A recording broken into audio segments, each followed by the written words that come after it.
Muchas gracias, doctor Esmerida. Yo quería retomar los casos clínicos y respecto del tratamiento médico, recordar que este paciente con una miocardiopatía dilatada, isquémico-necrótica, tenía una insuficiencia renal moderada con un clearance alrededor de 50 y bueno, muchas veces la insuficiencia renal limita el uso de la medicación, probablemente no siempre la limitemos de manera adecuada porque también sabemos que esto por ser una población de mayor riesgo es la que más se podría beneficiar. Pero bueno, les quería preguntar al doctor Mayón y a nuestros expertos del panel cuál es la opinión de cómo manejar las drogas bloqueantes neuromorales en los pacientes que tienen disfunción renal. But in general, I think that En general, me parece que se recomienda siempre dar los inhibidores RAS porque hay una mejoría con el tiempo de la función renal y no un empeoramiento con su uso. Sin embargo, también hay una novedad en el sentido de que si uno considera los resultados de Paradigm, Sacubitril y Valsartán, probablemente el reemplazo de un inhibidor de la IECA con Sacubitril Valsartán se asocia con una menor tasa de disfunción renal. No tengo experiencia, tengo la experiencia solo en el ensayo clínico, pero no en la clínica práctica porque todavía no está en el mercado esta droga en Italia. Tengo, sí, experiencia en un par de estudios clínicos y debo decirles que en cuanto a la función renal, tranquiliza. Me parece que probablemente va a ser una novedad potencial a futuro. Sí, coincido con la opinión del doctor que en estos pacientes con algún grado de insuficiencia renal, la precaución de la utilización de inhibidores de la enzima de conversión debe estar ajustada al deterioro de la función renal, pero que a su vez debemos usarlos porque muchas veces el beneficio del mecanismo de acción de estas drogas mejora y retrasa la progresión de la insuficiencia renal. También coincido que esta nueva droga, el sacubitril o valsartán, demostró en el estudio Paradigma quizás un beneficio mayor en retrasar el deterioro de la función renal en estos pacientes, por lo tanto creo que es una muy buena alternativa. Quizás estudios a futuro podrán demostrar cuál es el beneficio de esta droga en estos pacientes con alteración en la función renal. Sí, también por supuesto estoy de acuerdo con lo que comenta el doctor y lo que acá el doctor Marino nos comenta.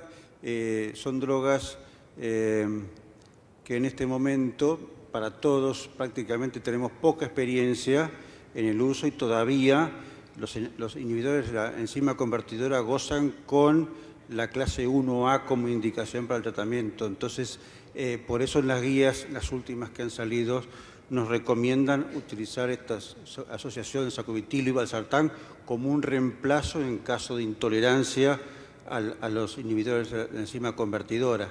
Sin embargo, los resultados de Paradigma son tan fuertes y tan potentes que uno se pregunta, no solamente en la insuficiencia cardíaca con capacidad, función ventricular reducida, la posibilidad de utilizarlo como droga de primera alternativa, sino también avanzar sobre un terreno que en este momento va a ser discusión por los próximos años, como es esta clasificación de insuficiencia cardíaca intermedia, donde no solamente tiene importancia lo que usted comentó en el tratamiento de las comorbilidades, sino también avanzar sobre este tipo de tratamientos que están para investigar. No solamente eso, sino que estos cambios que estamos teniendo con nuevos esquemas terapéuticos hace un poco que respondamos la pregunta del doctor Conde cuando dice que hay que cambiar las guías. Bueno, esa pregunta la hicieron cuando se presentó el Danish. Hace 3 meses salieron las guías y ahora tenemos que cambiarlas nuevamente. Entonces, yo creo que esto va a generar un cambio de conducta de parte de los clínicos que estamos en el campo real, y un poco eso es lo que va a definir en el futuro cómo vamos a utilizar este tratamiento. Mirta, tenemos una pregunta por WhatsApp. La pregunta es, ¿qué beta bloqueante en paciente EPOC con insuficiencia cardíaca? El doctor Mayoni habló de eso, lo de utilizar beta bloqueantes selectivos y probablemente el nebivolol, ¿no? O bisoprolol. I think that yo creo que realmente no es una contraindicación en un paciente con un EPOC demostrado. Es mejor usar el selectivo y usar menor dosis y aumentarla paulatinamente. Es una pena para el paciente con EPOC si no puede recibir un beta bloqueante, porque aún cuando no hay ensayos clínicos específicos para estos pacientes, el análisis de grupo mostró un efecto beneficioso franco para los pacientes con EPOC. Si bien el STITCH Trial nos puso un aprieto diciendo que la cirugía de DOR no es tan buena como parecía, cuando meterse en la asistencia ventricular o incluso poner al paciente en lista de trasplante no es la solución. Sobre todo nosotros tenemos poca procuración y las asistencias son complicadas. Me decías ayer que hay pacientes que, a pesar de esas recomendaciones, andan muy bien con el DOR. Hoy, ¿a quién le hacemos un DOR? En Cleveland Clinic, ¿a quién se le hace un DOR? Bueno, nosotros, si toman el paciente del caso clínico, nosotros evaluamos cuidadosamente el ecocardiograma y la resonancia. Si la cicatriz está localizada, limitada al ápice y la pared anterior, y si la función basilar es buena, y si no hay enfermedad coronaria difusa, y la angiografía era bastante buena el paciente que vimos, y si el volumen ventricular es grande, pero no demasiado grande, si el volumen de diástole es, por ejemplo, 280, 320, pero no 480, no 500. En esos casos obtenemos estudio hemodinámico, cateterismo de corazón derecho, miramos las presiones pulmonares, el índice cardíaco. Si el paciente tiene arteria pulmonar con presión de 70, sin insuficiencia mitral y un índice de 1,8, 1,7, no van a mejorar con remodelado ventricular, no va a cambiar eso para nada. Los datos muestran que el volumen sistólico no aumenta tanto, pero si por otro lado hay hipertensión pulmonar moderada, un índice cardíaco razonablemente bueno, por lo menos sabemos que no van a morir con el procedimiento y hay un potencial de que puedan mejorar. Entonces, evaluamos cuidadosamente todos esos elementos: insuficiencia mitral, volumen de fin de diástole, hemodinámica, y decidimos ahí si vamos para adelante o no. No hay ninguna fórmula simple para seleccionar el mejor paciente para esa intervención. Unos pacientes tiene viabilidad, pero muy malos lechos. Y la otra es, no tiene viabilidad, pero tiene unas arterias hermosas. Bueno, buen blanco, mal ventrículo, operar y altos malos blancos y algo de viabilidad no operar. Usted me pregunta por ese viejo dicho, ¿no? Bueno, es una ecuación compleja. Forma parte de eso. Sí, todo es favorable, pero la enfermedad coronaria es difusa. Dudamos, porque es poco probable que mejore mucho o dramáticamente la perfusión distal del ventrículo. Le va a ir bien si el paciente tiene un buen blanco, un buen target. Ahora, no se sabe si va a tener una evolución final mejor. Entonces, agregamos esa variable, grado de enfermedad coronaria, para el árbol de decisiones para la cirugía. Y el punto que hace usted es importante. Yo tengo una pregunta para usted. El clip mitral en la insuficiencia funcional, en su experiencia, ¿qué rol tiene el clip mitral? La pregunta que me hace es sobre el clip mitral en la insuficiencia mitral funcional. Tenemos bastante experiencia con esto.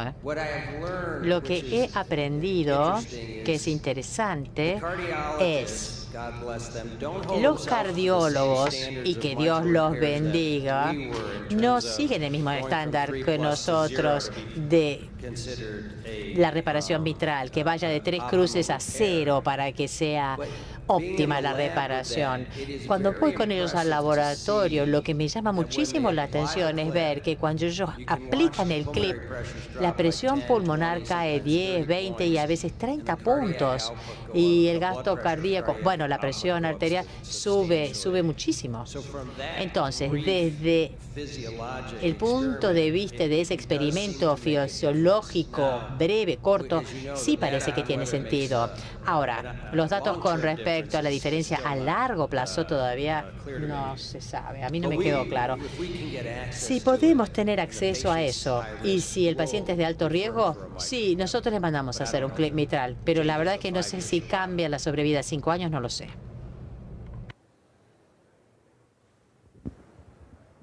Bueno, tenemos otra pregunta de WhatsApp. Dice, ¿cuál es el nivel óptimo de hemoglobina a alcanzar cuando hay reposición, o sea, en los pacientes que indicamos hierro? Acá hablan de nivel de hemoglobina, anemia, a lo mejor no siempre es la hemoglobina, sino los niveles de hierro en plasma, lo que perseguimos como objetivo.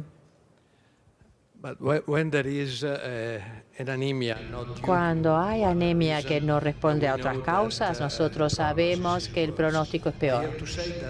Confieso que no existe un nivel óptimo de hemoglobina para este tipo de pacientes, porque si recuerdan la curva publicada recientemente, cuando cae la hemoglobina, el paciente evoluciona peor en paralelo con esa caída. Muy difícil establecer exactamente en qué nivel, ¿no es cierto?, está el nivel bueno de la hemoglobina. Con respecto al otro punto de la deficiencia del hierro, este tipo de tratamiento es de bajo costo, relativamente de bajo costo, y es muy alentadora en cuanto al punto final atado a la evolución del paciente, ¿no es cierto? Y también en relación a la tolerancia de la caminata de 6 minutos. Es alentador. Falta un estudio clínico más grande igual para lograr ver si este tipo de enfoque terapéutico también puede mejorar el outcome de estos pacientes en cuanto a la internación y a la mortalidad. Yo quiero hacer una pregunta en relación al diagnóstico de la insuficiencia cardíaca en los pacientes con comorbilidades, porque las guías recomiendan fuertemente el uso de los biomarcadores como parte de las herramientas diagnósticas y nosotros, bueno, estamos acostumbrados a ver cómo, por ejemplo, nos permitiría, sobre todo en el diagnóstico en agudo, diferenciar una insuficiencia cardíaca de una enfermedad pulmonar obstructiva crónica. Sin embargo, en estos pacientes donde las comorbilidades son múltiples, que puede tener COPD, pero también tiene insuficiencia renal, que también es añoso, que puede ser obeso, donde tenemos confundidores que ponen hacia arriba los biomarcadores, confundidores que los bajan en sus valores de corte. En esta población comórbida, ¿usted cree que los biomarcadores nos ayudan?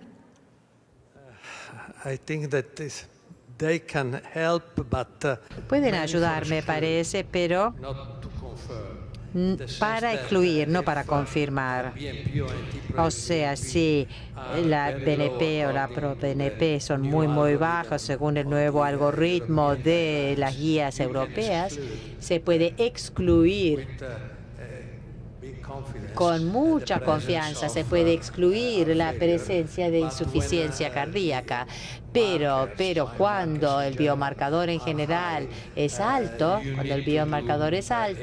hay que hacer una eco, por supuesto, para distinguir mejor si el paciente tiene anormalidades estructurales o no.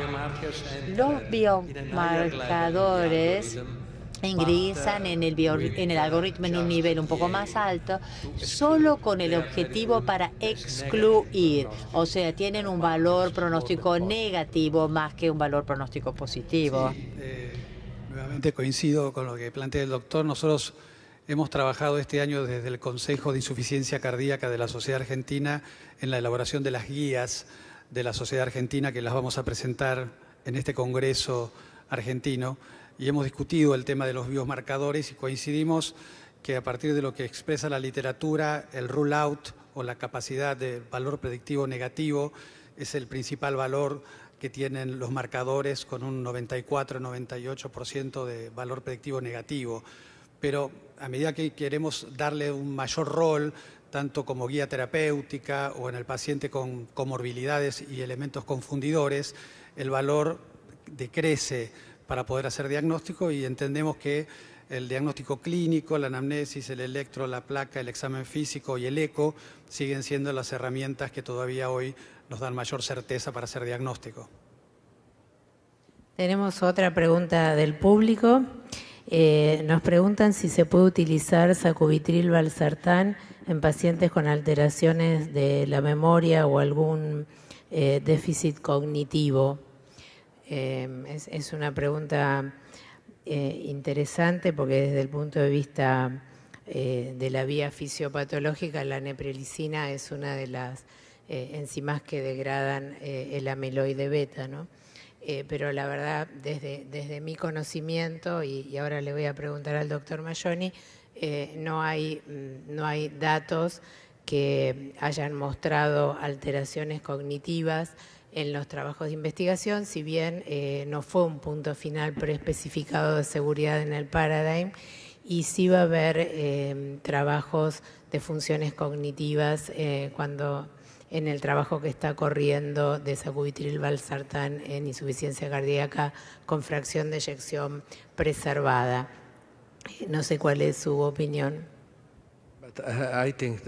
Yo creo que no hay evidencia en el Paragon, pero tampoco hay una alteración o un aumento de la disfunción cognitiva. Pero sí se llega a asociar la disfunción cognitiva con esta droga, es muy, muy raro.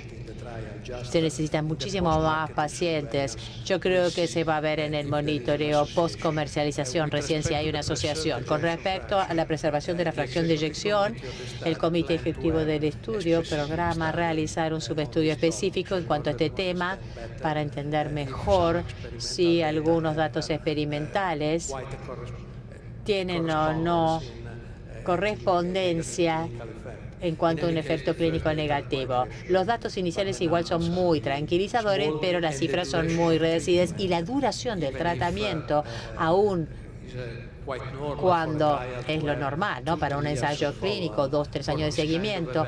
Para este tipo de evento, 2 o 3 años de seguimiento es demasiado breve. Así que falta más pacientes y mayor duración del seguimiento para saber si hay o no este tipo de problemas. Un evento para farmacovigilancia que para poder ser respondido en un trial.